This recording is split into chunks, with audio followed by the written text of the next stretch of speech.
Welcome back to another episode of ABA Mom. I'm your host, Allie, mom of 5 and a board certified behavior analyst. And today we have a very special guest, Madison Senecal, who is a social worker who works directly in the school settings. And she also is my baby cousin. Maddie, welcome to the show. Thank you. I'm happy to be here. Yay. I'm so glad it's taken you a long time to get here, but I'm glad you're here. Yes. The summers off probably helped. Maddie, can you just share a little bit about your background? Yeah. So I got my bachelor's in social work in May 2023. And I went directly into my MSW program where I concentrated in military and first responders mental health. So through that, I had internships at the Department of Veterans Affairs, and I had 2 placements there. I worked at a geriatric clinic, so it was more like end-of-life planning and care, and then later on, I moved to an outpatient clinic that was meant for veterans who had severe and persistent mental illness. So I did home visits for veterans who had schizophrenia, bipolar disorder, multiple personalities, all the psychosis-related disorders. I don't know how I ended up in school social work after that, but I'm happy I did. So now my role is I'm an itinerant school social worker for Orange County Public Schools here in Orlando. And I travel between elementary schools and just help out where I'm needed. I think that's great. And that's such a big jump from where you were to where you are now. But Yeah. I'm glad that you're happy where you are. And I'm sure you help a lot of kiddos. Yeah. So what do you feel? So the role of like a social worker, how does your social worker complement the behavior specialists that you work with at your schools? So as a school social worker, our roles kind of complement the behavior specialists in a few ways. While behavior specialists are kind of focused on like the data collection, the behavior plans, and like interventions rooted in applied behavior analysis, I take a more holistic approach that includes like the emotional, the social, the environmental aspects of a student's life. So I kind of look at the why behind the behavior while you guys kind of look at the behavior. So I look at like what's happening at home, any trauma history, maybe any current stressors they're having or emotional needs that aren't being met. And together we all form kind of a well-rounded support system. So like the ABA therapists bring the behavior tools and I bring the social emotional lens to the student. I think that's really interesting when you said the why behind the behavior, because that's so like a different kind of spin on things too, because as a behaviorist, like we always look for the why, but our why is kind of just like what's observable versus yours is more that social emotional aspect. Right. But they both are, it's one person. And I think that both of those roles are really important. Right. Yeah.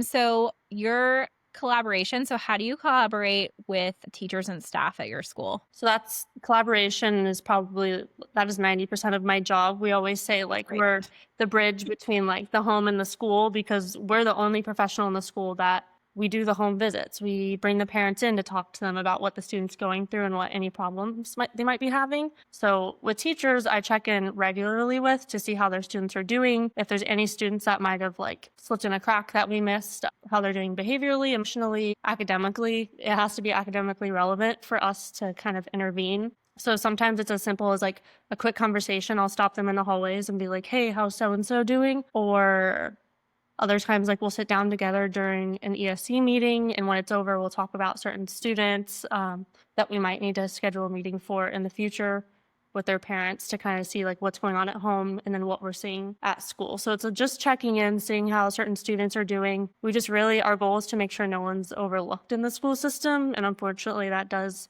happen a lot. Some teachers don't share stuff that they should share with us about certain kiddos, but I think we have a whole team at my schools, at least, that like really work together.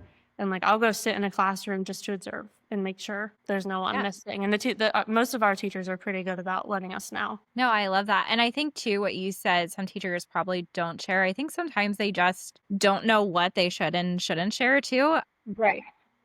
And I found myself when I used to work as a school behaviorist or behavior specialist, I used to just say like, well, why didn't you tell me? I was like, oh, I didn't think that was important. But sometimes just, Yeah. And the term social worker, I think, scares a lot of people. Yeah. And, like I think a lot of people, and it's like a stereotype, but it's real. People think like, oh, DCI, like we're just all associated. And we are, like, we're all mandated reporters. Right.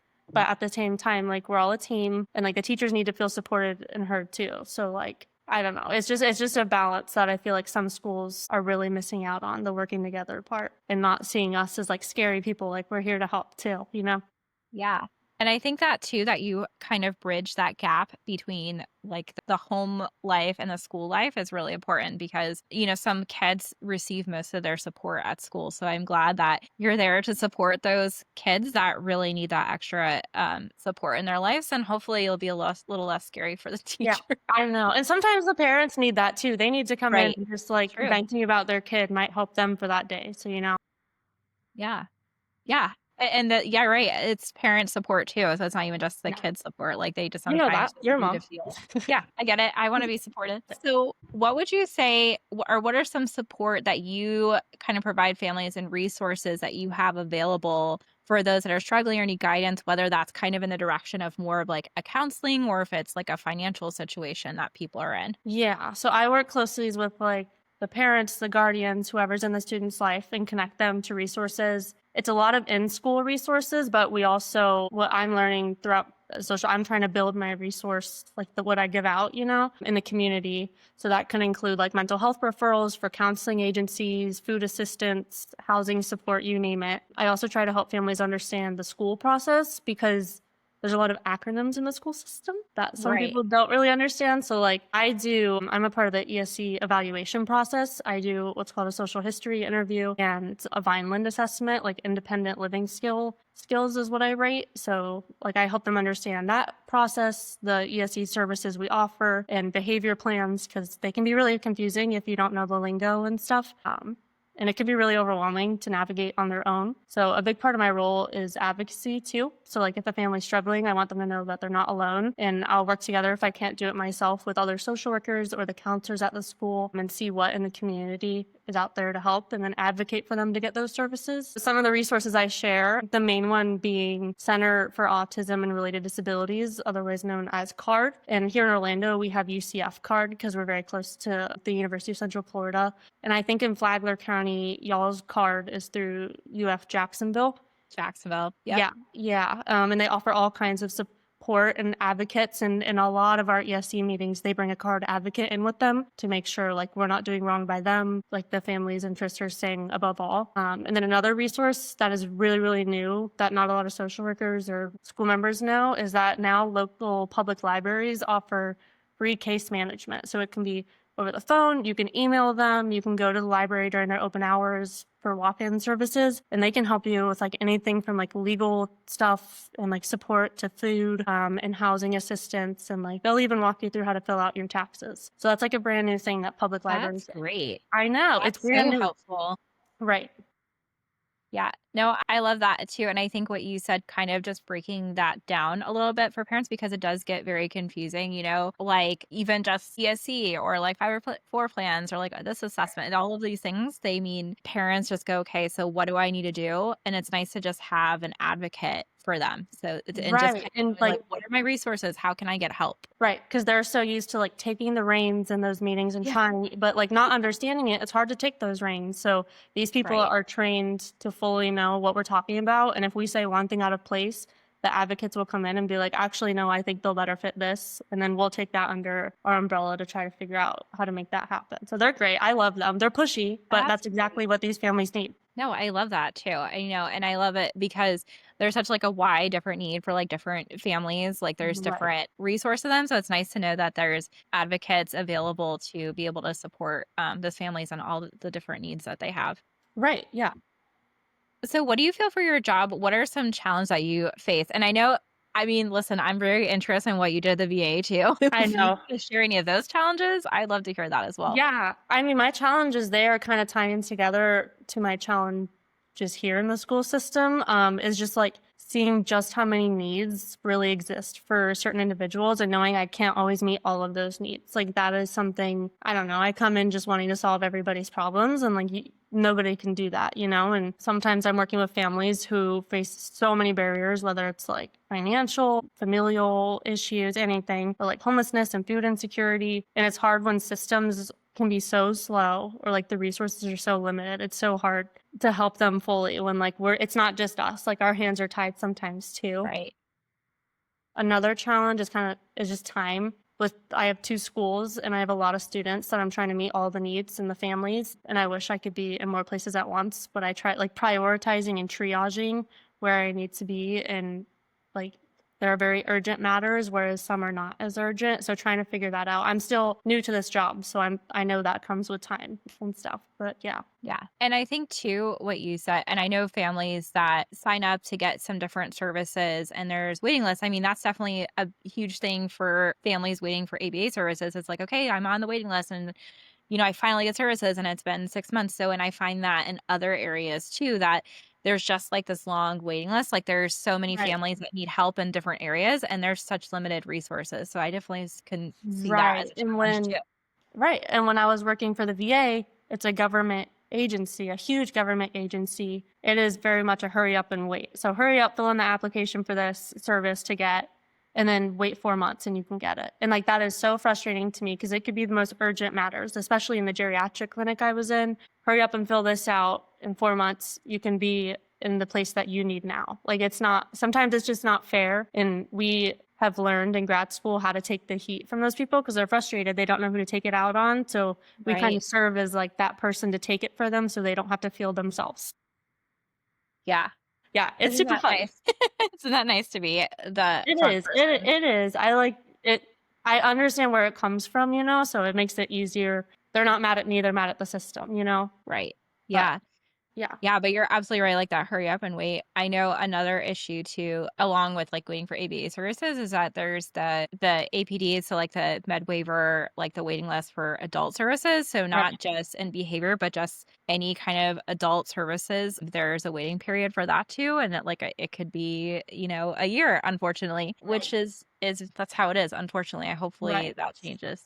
Yeah, and sometimes we get new students that need to be in an ESE program, and Right. our evaluations alone, it's not just me, it's our school psychologist, it's our MTSS coordinator. We need all this data to get them in the right program. And I think people like it's a lot of work that goes into it, along with our whole other caseload of counseling and everything else. And so we have a 90-day timeline. And that's a long time to wait to be in the right program they need to learn the best and to educationally thrive. So I get why they get impatient. I totally do. Yeah. Yeah. No, it's true. I just tell families that I work with, and it's like their needs sometimes are outside of like my scope of practice, but I just tell Right. them, as far as the school, like make sure you're advocating. Some of the parents like find their own advocates and they have Right. advocates come to their IEP meeting. And sometimes it is just a waiting, like there's just no room. And I know. I've had students have to like go to a different school because there's no room at this school in this Right, ESE program, right, and it's unfortunately. not that So we have people are staff. sitting there and sitting there and on like doing nothing. Our staffing specialist has 8 meetings scheduled per day, and sometimes with like really angry families, sometimes with meetings that take a little bit longer. So it's not like they're sitting waiting, but Right. we're trying. Yeah. Yeah. And it's probably frustrating on both ends, unfortunately, Yeah, but yeah. I But definitely I can no, I was just gonna say I can relate to that those challenges for sure. So so we talked about the challenges. What are some success stories that you've had?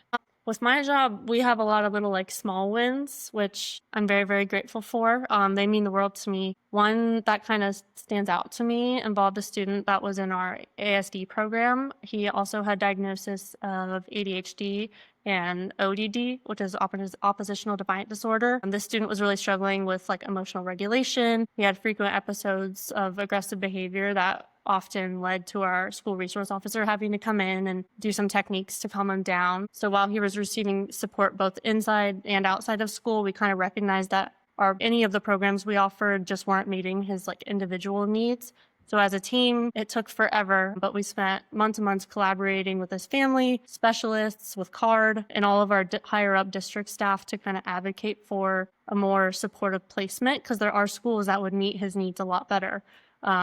And that could truly help him thrive academically, behaviorally, in all aspects. And we ended up getting him in. It was the first time I kind of got to witness an entire school team getting together along with his like super dedicated parents. They were very involved, coming to everything. Right. My role was to stay in contact with them throughout that whole process. So I saw the angry side, I saw the grateful side at the end, I saw all of it. So I think seeing all of that come together was my biggest win so far. And it kind of reminded me like why this work matters, because when we can like all collaborate like that, we Yeah. made a really big change. And from what I've heard from the social worker at his school now, he's doing great. So yeah, just seeing people end up where they like are meant to go and can do better there. That I love seeing that. I think that's my biggest Yeah. No, success. it's great, and just, like, a change in environment and, like, and a change in support can make such a like, help kids thrive, so I love that. I love Right, that. right, and seeing, like, parents, like, the weight come off their shoulders Yeah. when we have answers for them, like, that seeing that to me is, like, that means the world, like,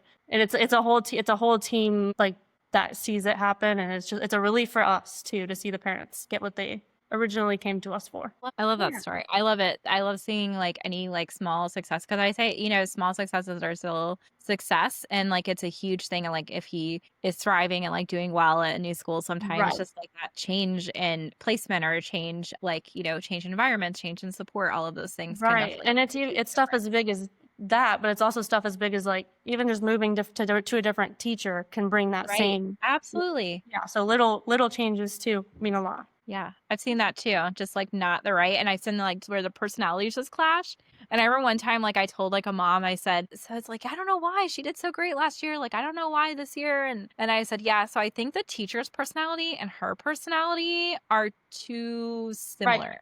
which is fine.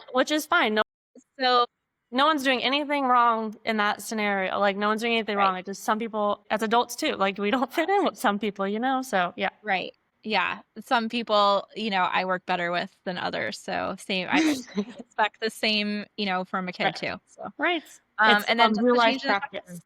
Right. Yeah. So is there anything else, Maddie, that you kind of just want to share with our listeners today? Yeah, just that if you're a parent or a caregiver listening, please don't hesitate to reach out to your school's support team.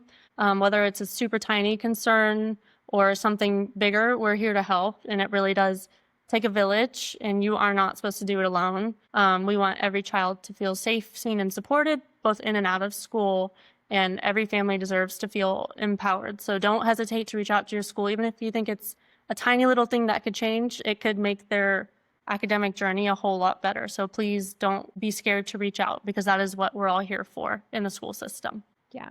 I love Yeah. that too. And I love and that's kind of what we kind of leave off on too. It's just like you're not in this journey alone. So, the whole idea really with this podcast doing this is hopefully having those resources. So I thank you so much for sharing that because Right. Yeah. I think it's so important to the families and like professionals that we work with to know that it's out there and Right. nobody has to be alone. No, no, we're all learning together. It's not, yeah. Exactly. All right. Well, thank you for another episode of ABA Mom. If you like this episode, make sure to subscribe.